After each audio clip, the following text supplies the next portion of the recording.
This is off the record. I was gonna wear a bow tie. I didn't know if I was gonna wear a black bow tie or a black tie, because I figured he was using. We're gonna wear black bow ties. No, I really was. I just wanted to get that out there. I was like, dang, should I wear a black bow tie or a black tie? So, all right, here we go. Here we go.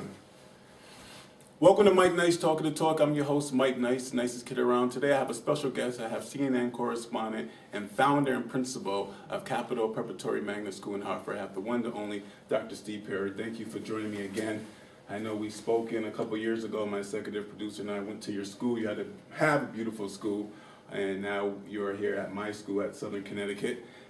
And you have spoke countlessly at events and lectures and PTO meetings and board meetings and educating the people what you think the right, fit for education for students. And it dawned on me a couple of days ago when I was preparing for this interview that your passion that you have generated, I'm thinking, is it because of raised by a single mom, some of the struggles you had, some of the struggles you had in college about you possibly even dropping out in school? I'm wondering if you didn't have the life that you lived when you were growing up, would you still have the same passion for education? I don't know. I have had it, and this is what my life is, so I can speak about what I have. But I do know that there are people who've grown up with privilege, and who haven't struggled in some of the similar ways that I may have struggled, who have as much, if not more, passion as I do. Similarly, there are people who grew up in the same, if not worse conditions than I have, who don't have it.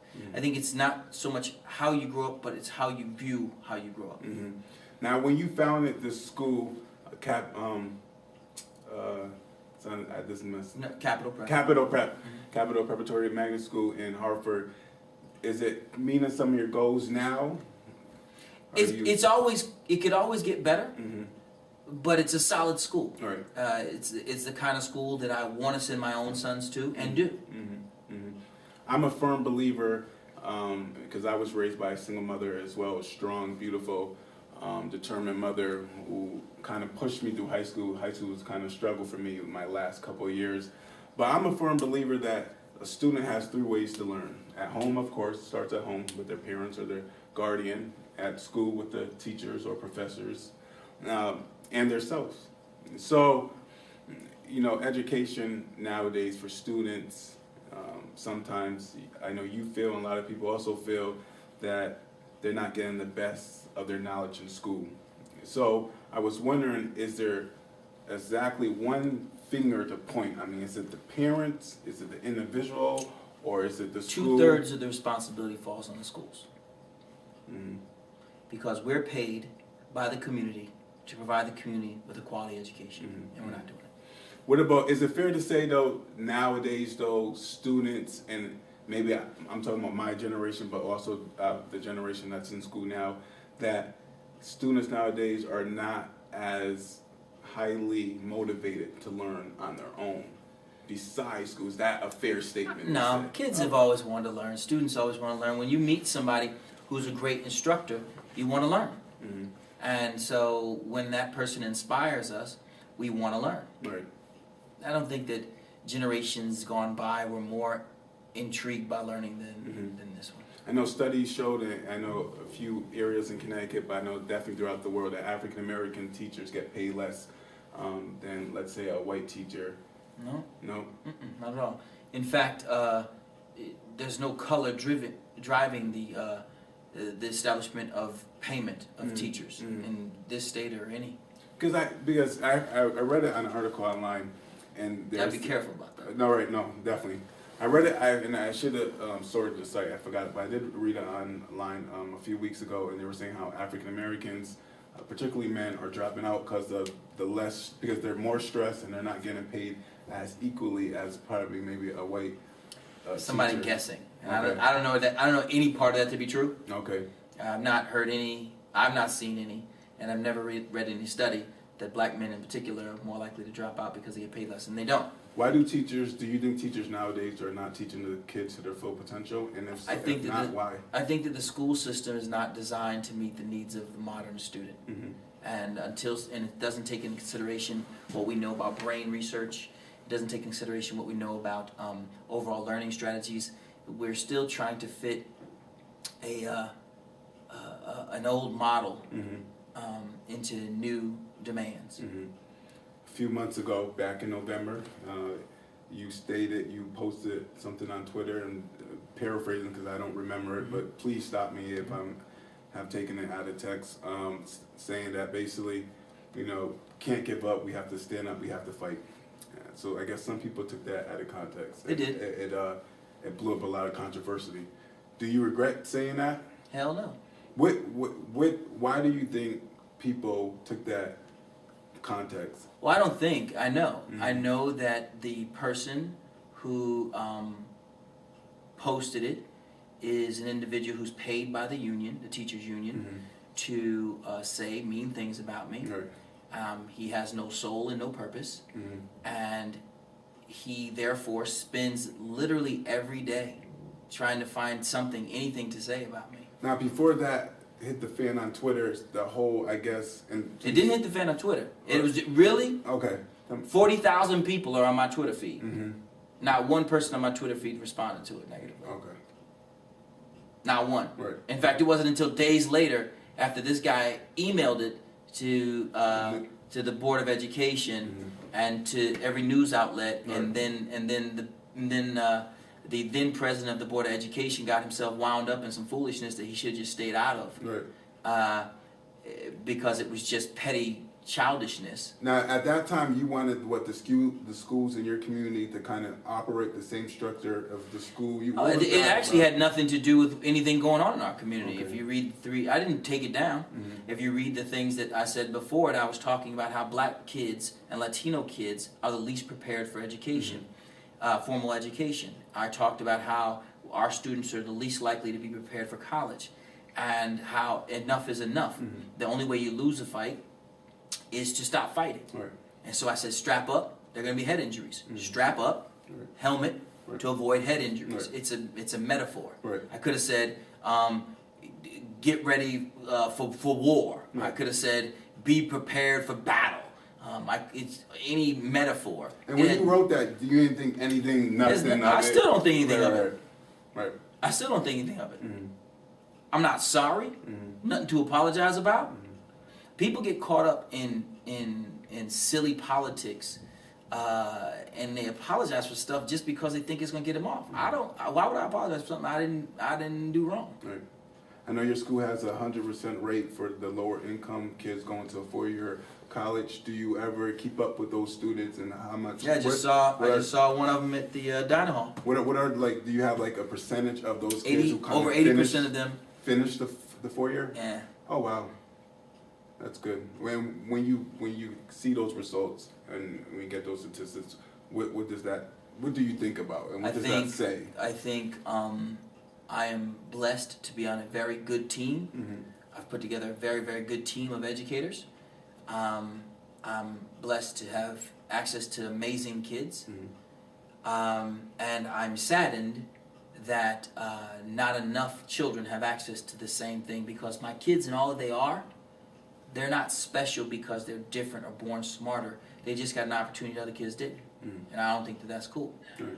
Now, talking about social media briefly, about the whole incident on Twitter, do you think social media could be taught to students in a positive way to educate them, or do you think that it's always going to be drama and distractions for Listen, students? 'Cause I we wish use that media every day, listen, phones, texting. I wish you were talking about kids. I'm talking about grown people. Mm-hmm. I see idiots online every day. Every day. I mean, they're just stupid human beings who say stupid things, mean-spirited, horrible things. Who was the performer? There's a performer. God, I can't remember this kid's name. But it's Miley Cyrus. And she had posted something like, Be careful what you read from her now. No, I wasn't reading it from her. Okay. It was something that someone wrote about her. Okay. She had tweeted something like, traveling is a drag or something like that. Right. And someone tweeted back, get cancer. Right. The hell was that? Right. There are a lot of e-gangsters out there who wouldn't do anything face-to-face with anybody. Right. They sit there and run their mouths. They sit there. I call them Facebook bullies. Yeah, they're clowns. They're just punks. Right. I mean, straight up, just regular garden variety cowards Because nobody with any real juice is on Twitter beefing with people. Imagine gangsters in 147 characters. I mean, come on, really? I see it in social media. I see it in education. I see it in corporate settings where people, they type faster than they think. They send faster than they think. And the results are catastrophic at this point. Civility has gone out the window. But I want to bring it to a reality. I'll speak from my own personal experience. I have over 40,000 people on Twitter, and I don't know how many on Facebook. I'd say in the course of a week, 7 days, distinct idiots who will say something real slick, 3 or 4. There's one person who every day sits up there, anytime I retweet somebody, they'll say something negative about me. Right. So 40,000. And they're following you. Yeah, right. 40,000 and 3. I'm chilling. Right. I think it's all too easy in life to get caught up in the negative people. My heart really breaks for people who don't have a thick skin and who think that the one person who says something slick about them on social media represents a broader cause. They don't. In most cases, again, go back to Miley Cyrus. She has something like 15 million Twitter followers. I have friends who have 1 million, 2 million. People like Bishop Jakes, beloved. He gets people up there who say stupid things to him. You can go through and find anybody who has anything, and there are people who say something stupid, because there are stupid people. Just, if we stop what we're doing to engage in their tomfoolery, then we've stopped what we're doing to engage in tomfoolery, as opposed to doing what we do. Not one thing anybody's ever written about me. Well, so again, we're talking about 3 people. Not one thing that any of those idiots have ever said about me has stopped me from sending kids to college. Not one thing they've ever said about me has stopped me from getting ready to open more schools. I still speak. In fact, I should thank them, really, because they're working so hard to get my name out there that people actually say, wait a minute, there's no way that this guy could be as bad as you say he is. And what it does, it makes people look. And then they look and they say, wait a minute, this is a brother who's been working his behind off his entire life, running a homeless shelter, helping in other communities, doing all these things. Please, this is my guy. And so what it does, it makes the supporters of what we do even more ardent in their support. So on many levels, I thank these clowns. Please, keep going. Keep putting my name in your mouth. I don't put your name in my mouth. Right. So you're nothing. So at the end of the day, do you think social media can help student education or hinder it? I read something by the Dalai Lama yesterday. And he talked about how social media is just like anything. In the right person's hands, it does well. In the wrong person's hands, it does poorly. So social media, as he said, is just a tool. That's all it is. It's not good, it's not bad. A wrench, when used as a wrench, is good. When used as a weapon, depending upon if it's defending your life, it's good. If it's harming somebody, it's bad. Excuse me, context. And context is everything. Now, you have had a few projects. I talked to you before this interview about Saving My Son or Save My Son, show on TV11. You speak, you're a principal. How do you find time to do what you do and still juggle with family? And I'm sure sometimes it interfere with you and spending time with your sons. And I know the whole Save My Son is about kids having fireless role models in their life. So I wonder sometimes does that kind of reflect on you? It's in the beginning it was very challenging for all of us. It was challenging for my sons and me and as well as my wife. And trying to make sense of it was a challenge. But did she ever say, why are you doing this? I don't think she says that, no. I think I've had to have enough conversations with my sons to let them know that there are some kids who don't get to see a father at all ever in their life. Your father coaches your football team. Your father's at every game. Your father is driving you to school, the school that he started, where the teachers he's hired, and then driving you home. And y'all get to go to Disney. You get to, so there isn't just one side to this. It's hard, no doubt. But I do this often. I often think about Martin King and Malcolm. And as I think about Dr. King, I think this brother was riding in buses, unair conditioned buses, in the summer, in a suit, sleeping wherever he could sleep, eating wherever they would feed him. I'm on an airplane. I go to colleges. I talk. I go to the hood, whatever the hood is that somebody asks me. I talk. Sometimes people, there are dangerous people out there, and they make threats. But besides that, do you ever think about why am I doing this sometimes? All the time. Now that's different. That's different. I think about it all the time. There was this time when I was in Toledo, Ohio, a number of years back, and about 4 years ago. And I was speaking at this group. I never forget it. I was speaking called UMADOP, and they worked with ex-offenders. And this is really before the scene and stuff really took off and some of the other things. And I was at this event, and these brothers who are ex-offenders, really real dudes,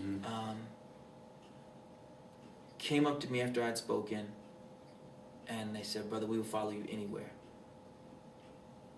Just tell us what you need us to do. We're ready to ride." And I said, wow. And I went upstairs to my room, and I got down on my knees, and I cried. And I said, "God, why did you pick me? Of all the people on earth, there are people who are better fathers, there are people who are better husbands, there are people who are better educators, there are people who are better at everything I do, together and apart. Why would you choose me?" And the only time I ask why me is not when the negativity comes, because whatever, I'm not sweating that. It's when I get too many accolades. It makes me uncomfortable because nobody's that good. Nobody's that bad, right? But nobody's that good. And I'm an earthly human being. I'm a dude. And that made me very, very uncomfortable. And it still makes me very uncomfortable. Because what people like to do, and this isn't a bad thing, they like to hang their hopes on other people. Like, I always feel bad for President Obama. I do. I mean, imagine if there's a picture of him and his wife fighting. Not fighting, but you're in an argument. They can't even be normal people. Somebody can't have forgotten to put the toilet paper on the roll. Nothing. There's nothing. They have to be beyond perfect. He can't see a girl walking by, look at her butt. He can't do anything. But it's like that for all leaders, though. Nah, he's in a different space. The way people look at our president, that's the way students look at you. Well, and I tell you, I appreciate that. And no, I mean, so that's the way I looked at my principal. It's same, if my students, not my students, when I was a student, I'll probably in awe if I ever saw, my principal going toe-to-toe with one of the teachers or the faculty members. So it's the same for leader. I guess what I'm saying is understanding that to any degree is a daunting responsibility. So it's not a responsibility I take lightly. I never want to present myself or as anything more than somebody who's working every day to get better at being a man. And so I look at our school, I look at myself very critically as often as possible. On the same token, I'm not a shrinking violet either. I'm not going to sit there and act like we suck when we don't. I'm not going to act like we're average when we're above average. I'm not going to act like we haven't changed the game when we have. One of the reasons why many people are talking about education is because of what they've seen the folks at Capital Prep do. There's an excitement around it. Like it could be done. Mm-hmm. We've seen it be done. Mm-hmm. And when your team does something well enough that instead of people trying to figure out how you did it, they just say you cheated, you're really doing something. Mm-hmm. Right. When it's like when somebody runs so fast, they say the man's on drugs. Drugs, right. You know you did something. Right. Because if you just an average bloke, they're not saying anything. Right. But if you're doing something, Right. the fact that somebody's paying somebody to spend every single day, 40 plus hours a week, Mm-hmm. trying to say and do mean things to me, that says a lot. we kill them. Yeah, that's They, good. That's good. you know, how you know you beating somebody is when you hear him wince. You hear him whine. Like, That's what Tyson used to say. Tyson said when he would hit people, he would hear him whine like a baby. Right. Like a girl, he would say. Right. When you hear somebody making that noise, you got him. Your passion for education has definitely opened doors. Like I said, your show, meeting new people, meeting celebrities like Oprah and other people of that nature. Did you ever think in a million years that these doors would open? Even though you had that passion for education, you think these doors, hey, this one is opening. You know what? This one is opening. I wish nothing really has been a surprise. I mean, they're just people. Oprah's a black woman who's really wealthy. Mm-hmm. Very, very kind person. Mm-hmm. Bill Cosby's a good dude. Mm-hmm. T.D. Jakes, P. Diddy. Mm-hmm. Last night I was in L.A. I was there with Forrest Whitaker, Michael Ealy, Mm-hmm. A bunch of people who you would know. Right. There's some cool things though that have happened. Like one time I was at Steve Harvey's ranch, Mm-hmm. and Denzel Washington was there, Mm-hmm. and I said, we were in this particular place on the ranch, and I said, hey brother, my name is Steve Perry. He said, I know you. I know you. I said, wow. I said, what? He said, I watch you all the time. I said, I watch you all. No, I watch you more than you watch me. Mm-hmm. I'm telling you, I know everything. And to hear him saying that Right. was real cool. Right. But if I'm at the airport, I can tell you, I was in Cincinnati. I'm in Cleveland. And I was at the airport. And I was in between things and I was coming back or wherever I don't know where I was going. And this sister, tattoos on her neck. Mm-hmm. She was a custodian apparently. She's pushing a trash barrel. She came over to me. She said, bro, can I talk to you for a second? I said, yeah, what's up? She told me what her name was and she said, my nephew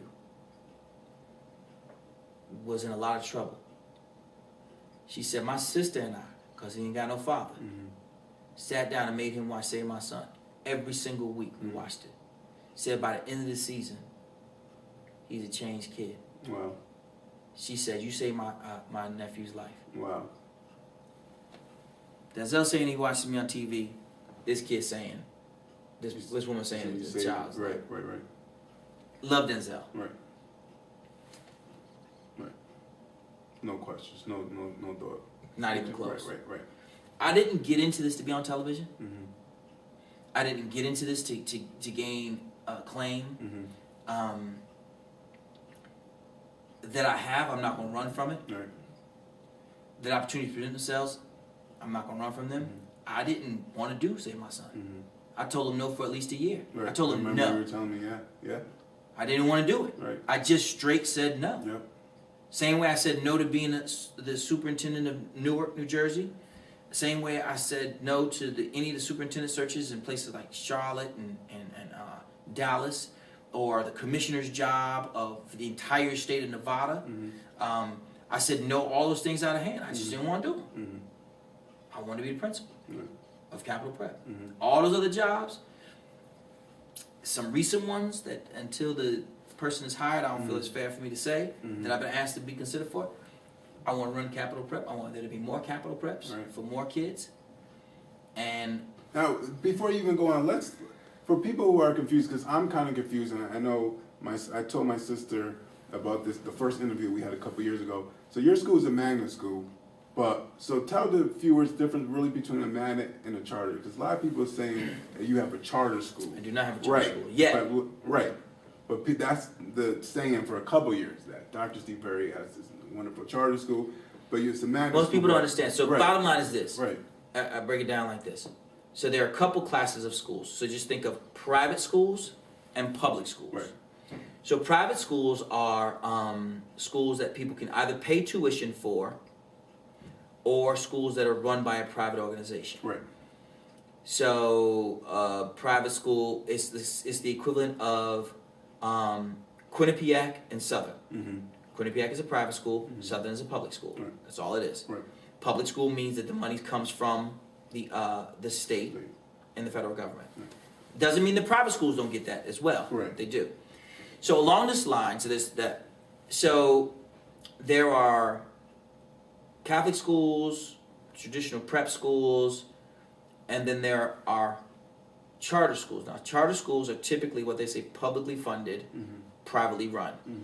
So it's, you apply for a grant, Mm-hmm. you know, John Jay Organization to Save Kids.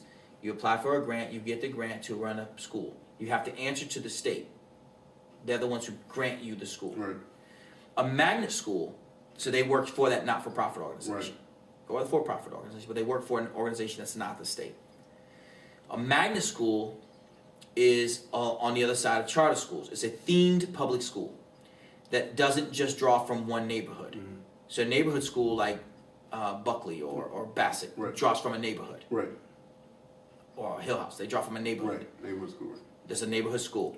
A magnet school draws from it's a public school that draws from a larger Has community. a lottery system. Yes. Right. Mm-hmm. Okay, I got you. Because I knew that, but I know a lot of people always got that kind of confused, Mm-hmm. and still I easily confused. I don't want to hold you up. Before I let you go, there's two more things. I know, like I said, you're taking on a lot of projects, and you're the principal right now, having your show, going to lectures like my school at Southern Connecticut. Is it possible for you or for anybody at that nature to always lose focus because you're doing too much? So you're For me, I can't speak about anybody else. right. I'm not doing anything outside of what I do. Mm-hmm. When I go to work, I work with kids. When I go to work on television, I work with kids. Mm-hmm. When I speak, Mm-hmm. I talk about working with kids. Right. Right. That's all I do. Mm-hmm. When I write books, I write about working with kids. Mm-hmm. Every single thing I do is aligned. Mm-hmm. If you came to my house and we sat down, this is what we'd be talking about. Mm-hmm. I watch sports not like I used to, but the teams I watch most are my high school team. I'm at my middle school games. Mm-hmm. My life is Capital Prep, and everything I do, I use the example. Yesterday, I went to work, met the kids at the door, did that, had a meeting with a parent, had a meeting with the PTO. Then that afternoon, flew to Los Angeles. All total about 7 hours to get there. Went straight to this event, changed out of my suit into a tux in the bathroom. Mm-hmm. In the bathroom, real glamorous. Mm-hmm. Changed in the bathroom, in a stall. Right. Tuxedo in a stall. Put it in, boom, come out. Go do a dinner for BET Mm-hmm. for 2 hours. I didn't even eat dessert. Got back in the car, went back 45 minutes to the airport. Caught a 12:30 a.m. flight. Flew all night and came back. Went to work first thing this morning. Mm-hmm. Went to work all day today. And then came down here to Southern tonight. After work. And it's worth it. Yeah, man. Mm. I get to meet young brothers like you. Mm-hmm. I get to remind us that we can't stop. Mm-hmm. Our community's dying. We have gone code red. And there ain't no time to rest. I mean, rest. Mm-hmm. Rest where? Right. For what? Mm-hmm. I mean, we still playing. Game's still on. Mm-hmm. We have We're in one of the most murderous cities in the state, with one of the worst school systems in the country.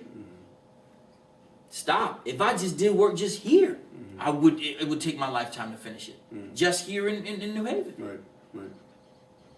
The fact is that none of us are going to be here forever. None of us. And one of the things that I always notice when I go around colleges is stuff that's named after people. And I mean, I always notice it. I always notice it. And those people meant something to somebody. And I want to mean something to our community. Last question, Black History Month, what does that mean to you, for Dr. Steve Perry? It's an opportunity for us to reflect on what it is that we've done well and what we can improve on.